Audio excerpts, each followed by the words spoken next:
Ukisoma katika Injili ya Luka sura ya 13 mstari wa 6 mpaka wa 9, unamwona Yesu Kristo anaelezea yule mtu ambaye alikuwa na shamba la mizabibu, akachukua mti unaozaa matunda, akaenda akapanda katikati ya lile shamba.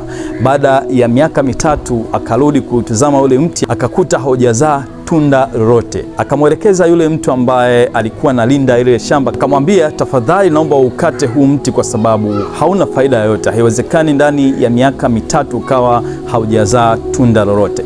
Yule mlinzi wa shamba akamwambia, tafadhali bosi, naomba tusiukate huu mti, badala yake tuongezee mwaka mmoja mbele zaidi. Kama utakuwa hujazaa matunda basi tutaukata. Na akashauri kwamba pamoja na kuupa mwaka mwingine mbele zaidi, naomba niupalilie na niumwagilizie maji. Kwa nini alishauri kuupalilia na kumwagia maji? Kwa sababu aliamini kwamba there's no way you can get the different repercussion to the same situation and action.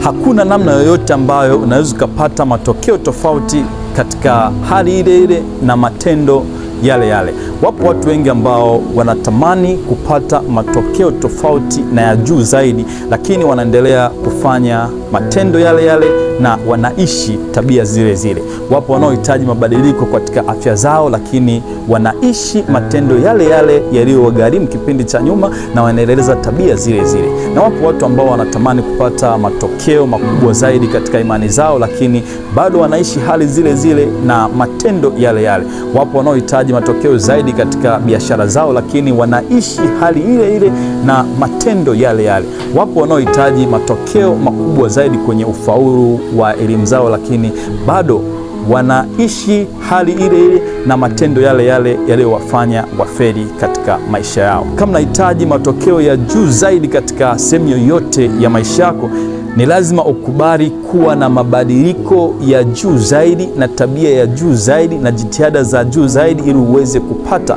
matunda na matokeo ya juu zaidi tofauti na vile ulivyokuwa awali. Mimi ni Pastor na Mwalimu Jonathan Kwizera.